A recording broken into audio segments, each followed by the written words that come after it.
It's not every time do the same thing, you know, oh yeah, get into the bed. Go, you know, get creative, you know, do it in a cupboard.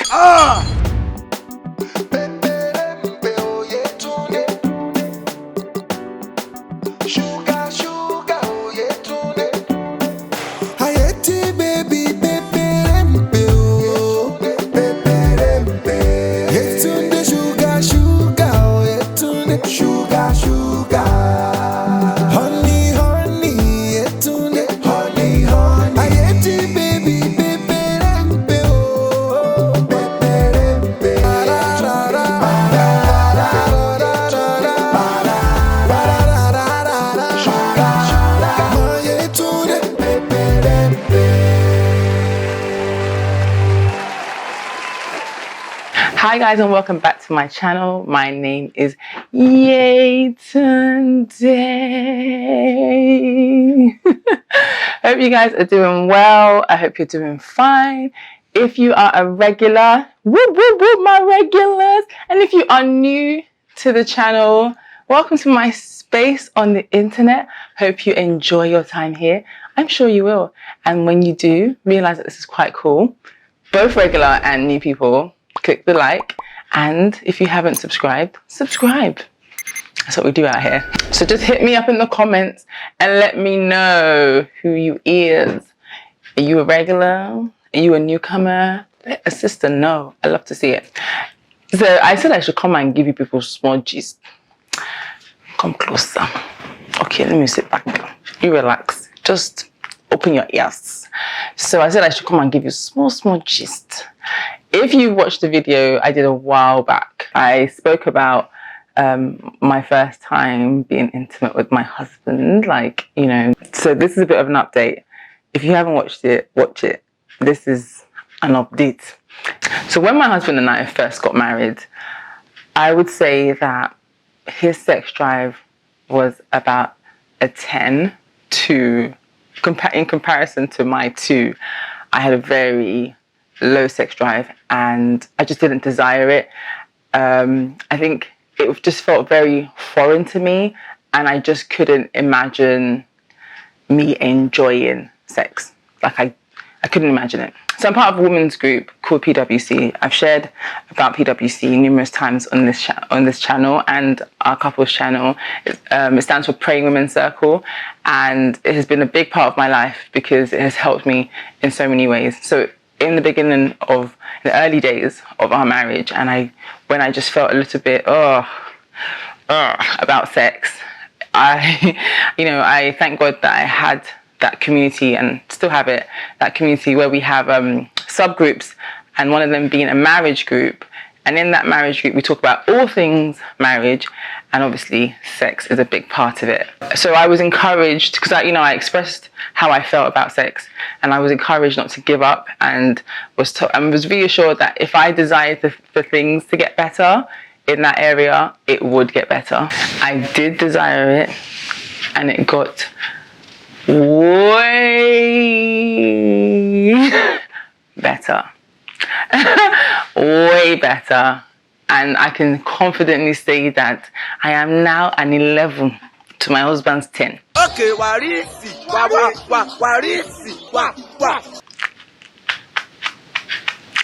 that's right. Because now him, they run from me now.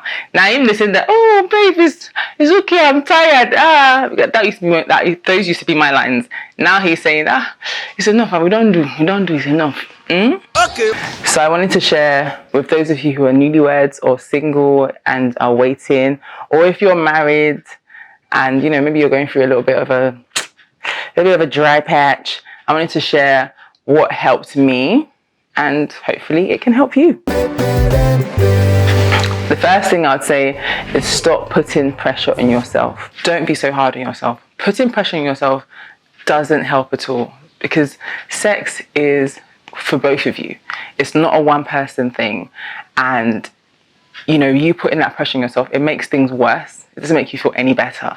So the best thing to do is to communicate with your spouse about how you're feeling. Growing up in an African household as a woman, you're not taught that sex is something that you should enjoy. If anything, it's like, oh, you have sex because you need to have babies. Babies. You can shell it now. I'm not a pig. It's not every time babies. Sex should be enjoyed. It is fundamental for us all to enjoy it. As in this holy matrimony, sex is a beautiful thing and it should be enjoyed. Once I was able to communicate with my husband and tell him what I liked and what I didn't like and drop my inhibitions, what was shyness? I was no longer shy. Shyness is not of God. Please. It's not. Second thing I would say is to be careful where you seek stimulation. One example I'm going to give is porn. Porn is addictive. It's addictive and it can lead like someone into a hole that they will find very difficult to get out of. No matter how holy, how spiritual anybody is, porn is addictive. It's like a drug. It's addictive. Also, speaking as someone that has watched it before, many years ago, at a young age, which I shouldn't have, it is so unrealistic. Because when I compared it to what I had seen, another thing is that it can stick in your mind for years to come. That's why you have to really protect your gateways.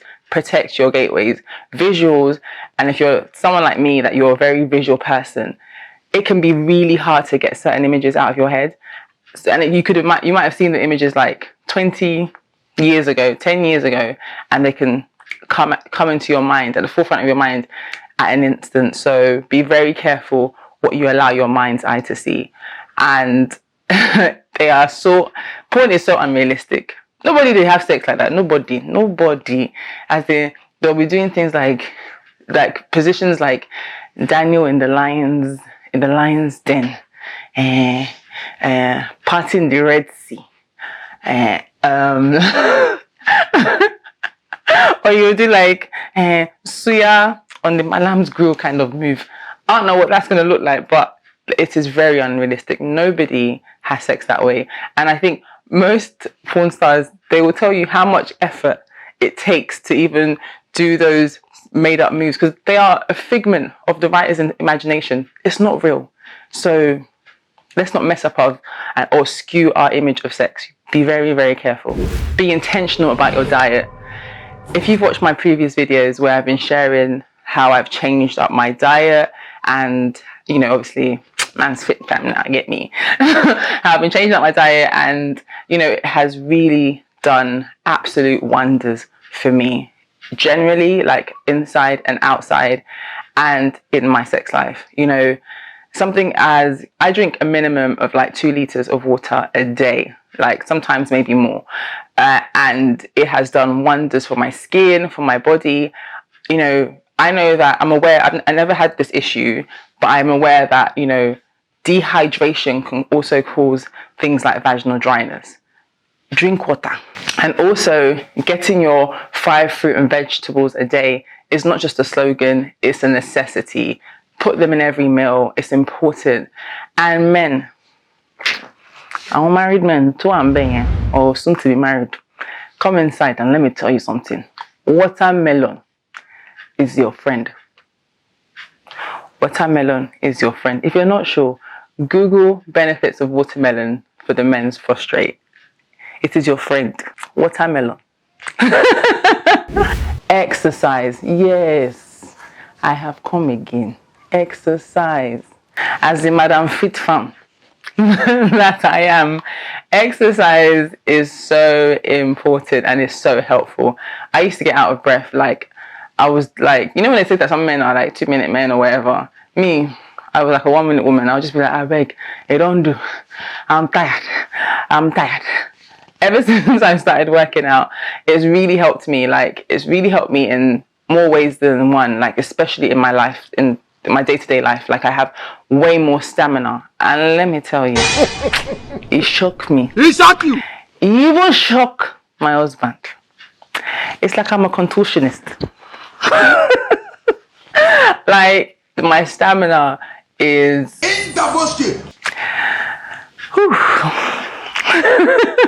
when I would hear people talking about how they would go back to back, I'll be like, how in this life?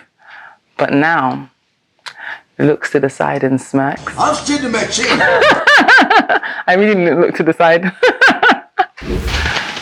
Bonding more with my husband has been fundamental for our sex life. You know, sexy time doesn't always have to be sex in time.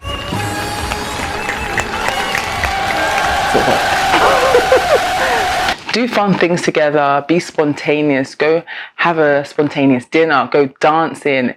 It is so important to bond and become intimate on every level, outside of the bedroom as well as inside. But outside of the bedroom is like foreplay. It leads up to all of that stuff. You know, I feel like bad sex is normally as a result of poor foreplay. And foreplay doesn't necessarily have to be all of that. You know, although touching and everything is very nice, kissing and caressing is lovely.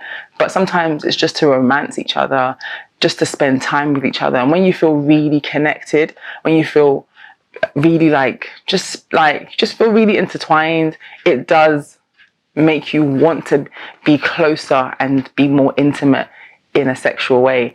And for me, when my husband, it can just be, we're just gisting, just like enjoying each other's company, just a bit of cuddling. You know, I tell my husband that it's not every time that you touch me that is a go. Sometimes it's just cuddling, just, you know, just being gentle with one another. That in itself makes me wanna let me inside you. Makes me wanna have you. Makes me burn for you. Burn for you.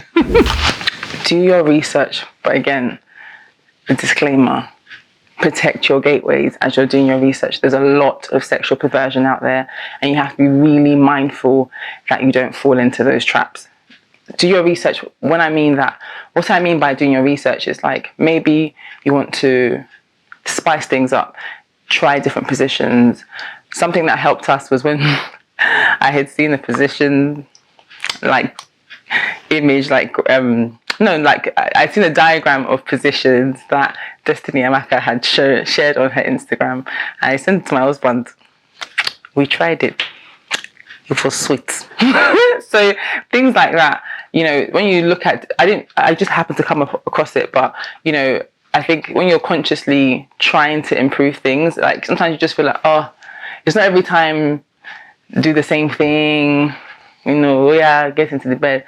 Go, you know, get creative, you know, do it in a cupboard. Do it in the kitchen, do it in the bathroom. Just get creative and do it in a way that you're having fun with it and it doesn't feel like it's a chore or another thing that you have to tick off your list. Like, I think it's so important. I think once my mindset kind of changed about that, you know, it really made a sense. You know, I used to feel weird about having sex outside of the bedroom. I used to think, oh, it'll get messy. Oh, all of... Nah. Once I was able to get out of my own head, it opened me up to be more creative and to be more receptive to when my husband wanted to be creative as well. And it really makes a big difference, a huge difference. And whilst in the midst of it all, pray. Yes, in the middle of doing it, pray. Marriage is in Jesus' name. He is the one that joined you together. And that height of intimacy brings great unity and testimonies will abound. When my husband and I started doing that, it just, you know, I saw the effects. I'm not even trying to give you any kind of fairy tale here, but like, you know, when a couple is united in the spiritual and in the physical, it's a great force. It's a great force to whatever challenges and barriers that you may face. Like, it is fundamental. And before you do all of the things I've suggested here today, pray. Pray. Whatsoever your heart's desires, give it on to God. There is nothing that is insignificant to him. Nothing. Nothing is too small for him to care about. Give him your desire for a wonderful sex life with your spouse, whether you're married or before you get married. Even if you're single, give him that desire and he will perfect it. I prayed and I still pray, and it's helped me to shift my mind into the best place I could have ever imagined. Which is why I enjoy it with my husband a lot. No cap. Any Gen Z? Holla. I hope you enjoyed this gist. Comment below your perspective. I like to see when you share your perspectives respectfully in the comments. I do appreciate it. And again, if you haven't done so already, like this video. If you have not liked it already, like it.